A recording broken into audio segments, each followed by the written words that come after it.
share. From Cyberpunk 2077 gameplay details to Microsoft going studio shopping, here are the most important stories of E3. Marty Sliva E3 is a whirlwind of announcements, trailer reveals, gameplay demos, and insightful interviews, and 2018 was no exception. Starting with Sony's week of announcements leading up to the show, to all of the major press conferences, and straight through a show filled with hands-on impressions, there were hundreds of stories throughout the week. That's why we thought it would be a good idea to wade through it all and highlight the stories that are going to ultimately have the biggest impact on our industry going forward. From Microsoft bolstering its first-party studios, to a very busy February, to the surprise reveal of The Elder Scrolls 6, here are the 10 most important stories of E3 2018. Cyberpunk 2077, first gameplay details. It's no secret that CD Projekt Red Cyberpunk 2077 was an important game at this year's E3. The trailer that capped off Microsoft's conference was impressive, but it was the 45-minute behind-closed-doors gameplay demo that vaulted it to the top of our most anticipated list, securing it our award for E3 2018 Game of the Show. But the real news out of E3 were the surprising first gameplay details we learned from our demo. For starters, CD Projekt is foregoing The Witcher's third-person perspective in favor of delivering a first-person dystopian RPG. We'll play as a character named V, but we have the ability to fully customize V's race, gender, and backstory. Driving around Night City will play a big role in Cyberpunk, as will a relationship system that's far deeper than Witcher's. Finally, after some speculation that this might be a PlayStation 5/Xbox R2 game, CD Projekt confirmed that they are targeting current-gen consoles.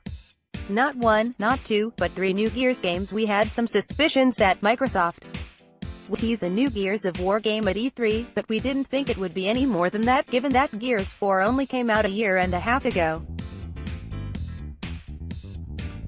What we didn't expect was not only a deep dive into Gears 5, but the announcement of 2 separate spin-off games.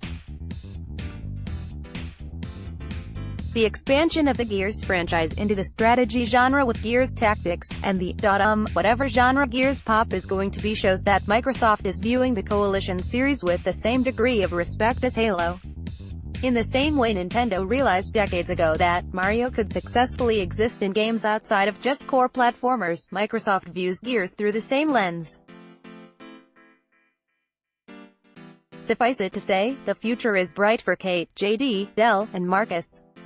DICE addresses 2017 lootbox controversy head-on. EA's E3 2018 showcase might not have had a whole lot of surprise reveals, but it certainly had a very important message that permeated through the conference.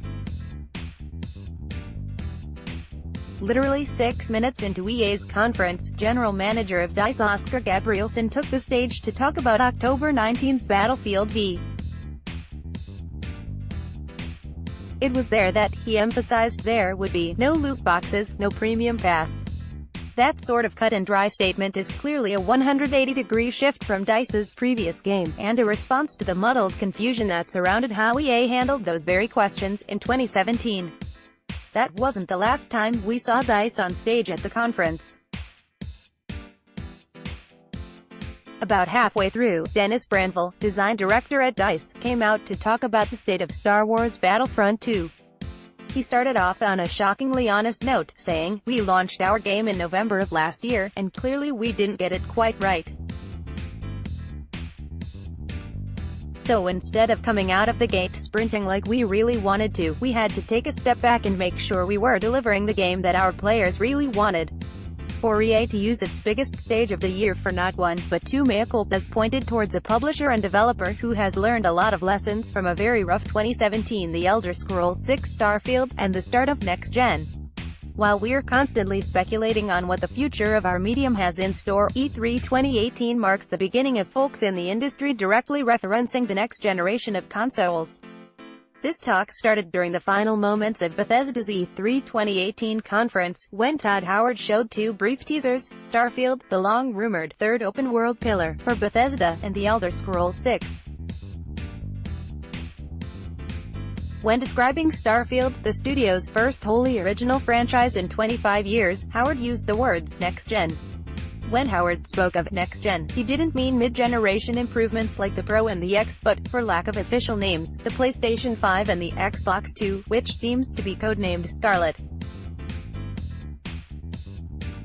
Given that we're 5 years into the current generation, it was only a matter of time before talk of what's next ramped up, and it seems like this E3 was the beginning of that road. Microsoft's first-party studios grow substantially. One of the main criticisms against the Xbox One this generation has been its lack of first-party games, especially when compared with Sony's offerings.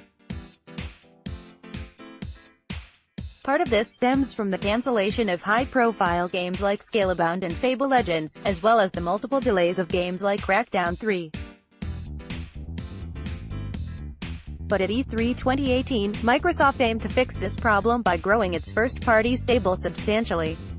At its conference, Microsoft announced the acquisitions of Forza Horizon developer Playground Games, State of Decay developer Undead Labs, Hellblade, Senua's Sacrifice developer Ninja Theory, and We Happy Few developer Compulsion Games. They also founded a new studio in Santa Monica called The Initiative. Though we won't see the results of these deals immediately, it's our thought that Microsoft is playing for tomorrow, but playing to win. Just Dance 2019 coming to Wii and Xbox 360. This story is on this list less because it's going to change the foundation of gaming, and more because it's just so incredibly surreal. Ubisoft revealed Just Dance 2019, which will be coming later this year to PlayStation 4, Xbox One, and Nintendo Switch. No surprise there. But what is surprising is that the game is also coming to Xbox 360, with full Kinect support, Wii U, and the original Wii. Yes, 2005's Xbox 360 and 2006's Wii will be getting a brand new game release in 2019. To put that in perspective, those consoles came out before the original Assassin's Creed was revealed. What a time to be alive. The beginning of 2019 is crazy, especially February 22nd, while the rest of 2018 is packed with amazing games ranging from Spider-Man to Red Dead Redemption 2 to Smash Ultimate. The madness doesn't stop there. As we learned at E3, the beginning of 2019 is shaping up to be historically packed with games, particularly February 22nd. The last week of January has Resident Evil 2 coming out on the 25th, and Kingdom Hearts 3 finally getting a release date of January 29th. The long-delayed Crackdown 3 is currently set for sometime in February. But the big day is February 22nd, which sees Metro, Exodus, Days Gone, and Anthem. That's probably the single biggest day for games since October 27, 2017, which saw Wolfenstein 2, The New Colossus, Super Mario Odyssey, and Assassin's Creed Origins. Halo Infinite gets a new engine. One of the biggest announcements of Microsoft's conference for several reasons was the reveal of Halo Infinite. Obviously, any news of a new Halo game is big, but Infinite is particularly important because it seems to address the faults of Halo 5, and points to a new direction for the series. According to a post on Halo Waypoint, the studio heard, loud and clear, that players weren't fond of how little time Master Chief was featured as a playable character in Halo 5. As such, Halo Infinite will center around Master Chief and continue his story after what transpires in Guardians. Additionally, Halo Infinite will feature a new, modernized art style, showcased by Master Chief's new helmet in the trailer, that pulls from the most iconic and historic parts of the Halo franchise, as well as feedback from players. Finally, Infinite will employ the new Slip Space engine, which was created by 343 Industries specifically for Halo. Check out the reveal trailer above. Fortnite continues its domination. It's rare for E3 to highlight a game that's been out for nearly a year, but that's exactly what happened this year with Fortnite. The not-so-surprising announcement of the game launching on Nintendo Switch proved to be huge, with 2 million downloads in the first day. Fortnite also dominated the esports conversation during the week with its massively popular tournament. But not all Fortnite news was positive. Its release on Switch brought some of the cross-play issues to the forefront, particularly with PS4 players not being able to carry over their existing Epic accounts to any other platforms.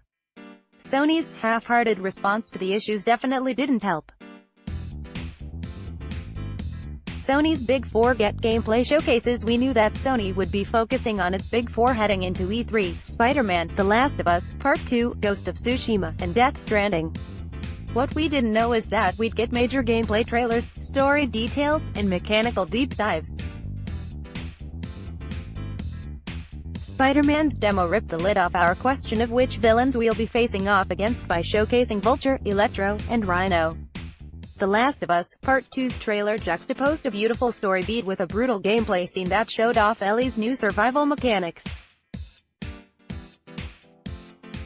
Ghost of Tsushima highlighted its gorgeous aesthetic and fighting game-esque combat. And finally, Death Stranding's enigmatic story now makes a bit more sense, and we finally have some idea of what we'll actually be doing in the game. Those are our picks for the biggest news stories of E3 2018.